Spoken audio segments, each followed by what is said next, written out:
From UFOs to psychic powers and government conspiracies, history is riddled with unexplained events. You can turn back now or learn the stuff they don't want you to know.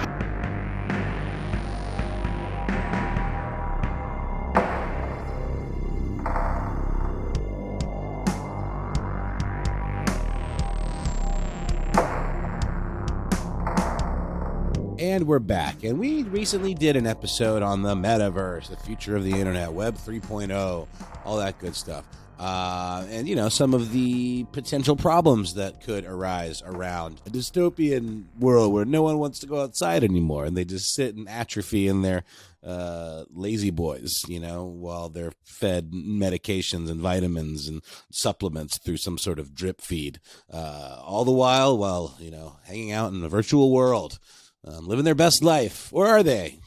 It's debatable. But there are some very interesting and serious slippery slope type situations involving the metaverse that we didn't really cover. There's a really great article that dives into some of these that was sent to us by listener Kyle. He writes, "Hello, STDWITK team. I am a student at the University of Nebraska, Omaha, and recently saw this article and listened to your most recent podcast, the one on the metaverse. It talks about the metaverse in regards to terrorism, counterterrorism, and violent extremism.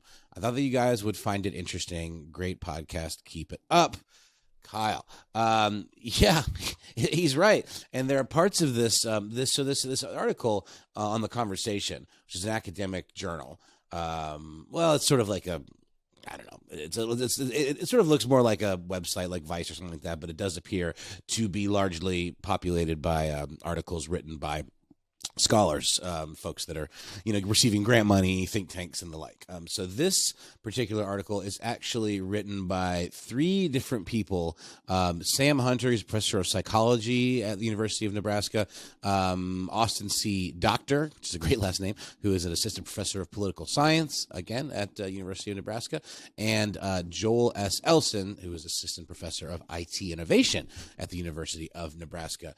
And their powers combined, they point out some really troubling implications for ways that the metaverse could be exploited by terrorism. One of the most obvious ways, I think it's the same that applies to social media, it's not particularly novel, is just, you know, recruitment. They make the point that, you know, today someone who might be interested in hearing what the Oath Keepers are up to might read an article by their founder, Stuart Rhodes, or possibly, you know, watch a YouTube video of him talking. But the metaverse, of course, takes it to the next level, and it could, you know, actually have a very high quality artificial intelligence stand-in for Rhodes. People would be able to essentially interact with him, you know, or like a version of him, and, you know, obviously assemble to watch this person speak, and it would be much more potentially direct recruitment and the ability to kind of really kind of stir people up and with, you know, who share this kind of ideology in a much more palpable way than just, you know, spreading literature. And you could reach a lot more people that way. Obviously, you can still do that with live streams and stuff. But, you know, I actually heard an interview with Mark Zuckerberg on some podcast. I can't remember the name, but it's obviously pretty well-regarded tech podcast because Zuckerberg, I don't think he does a whole lot of podcasts. But he was talking about how, you know, they're developing technology essentially that, you know, ideally in the future would make these AI avatars indistinguishable from the real thing. You know, from a real person, and they can obviously be customized, but like talking about down to like the fibers, you know, hair and skin and pores and things like that. So, you know, the future of this stuff would potentially have the ability to reach a lot of people in a very direct way. Here is the one that I thought was the most interesting. I'd love to chat about this particular one with you guys. Coordination. Think about the augmented reality, the way, you know, even now you can pop on your Oculus Rift and go to an address. You can type in an address in Google Earth or, you know, Google Street View will take you there. And you can, like, you know, it's not very high-fi. It's a little, you know, the images are not like super duper high resolution. And you can't exactly walk around in your old neighborhood and interact with stuff, but you can check it out.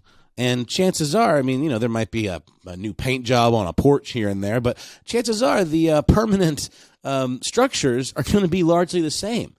Think about how that could be used for like plotting an attack or some sort of heist or say an insurrection type event, you know, gaining access to places that maybe you wouldn't be able to do recon in IRL, but you could bounce around in a simulated version of it in the metaverse. I thought it's so simple, but it's really kind of game changing. What do you guys think about that?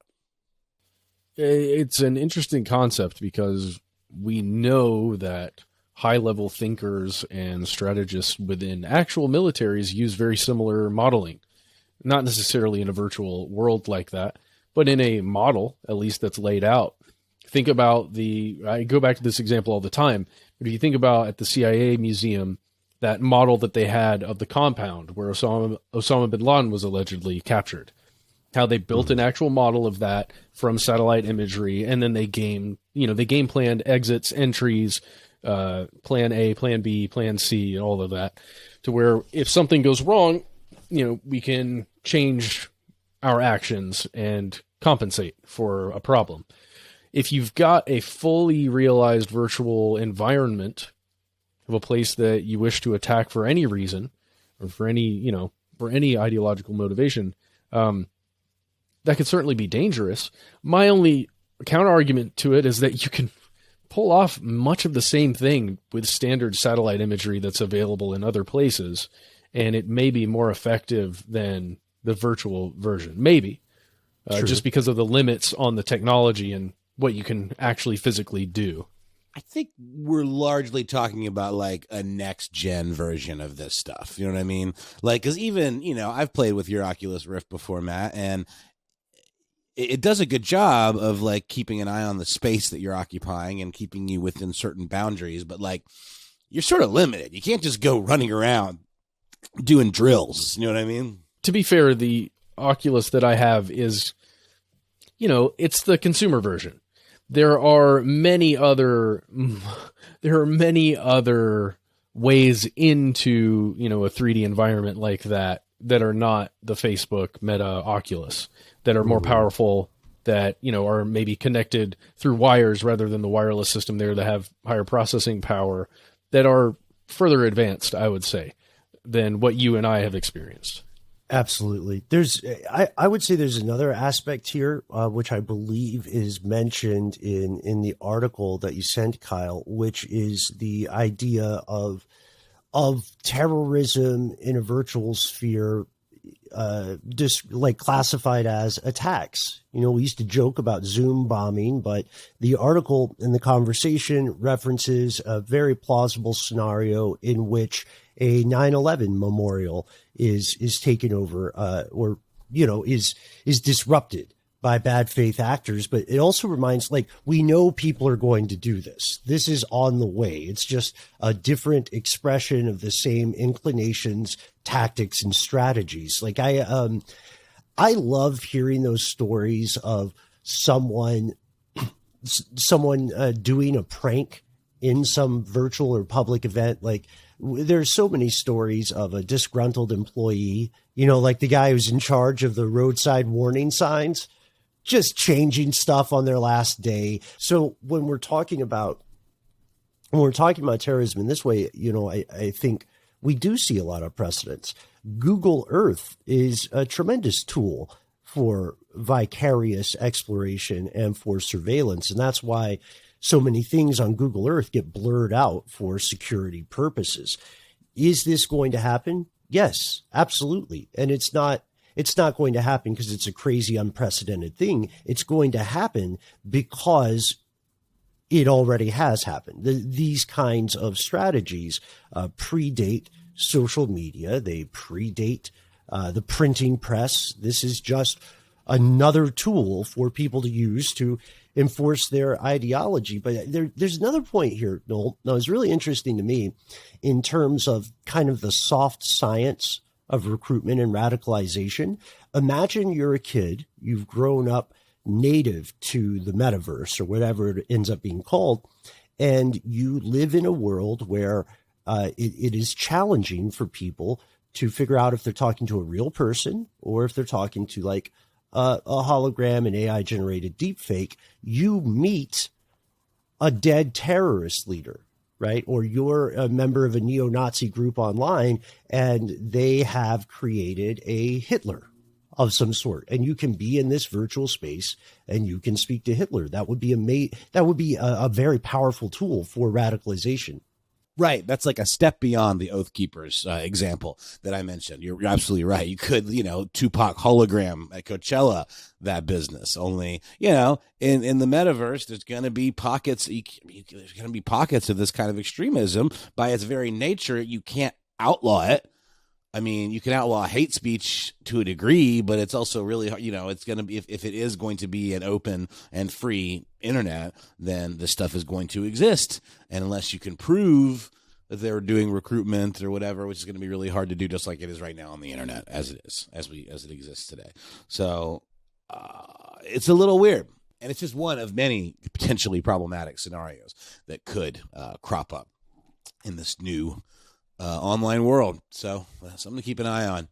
Did you guys know that you can right now search through your browser and find the contact information of the nearest Ku Klux Klan group in your state? Mm-hmm. If you live in the United States. Not illegal. The Ku Klux Klan is not illegal. But it's just all there. It's just on the internet, and it's just hanging out.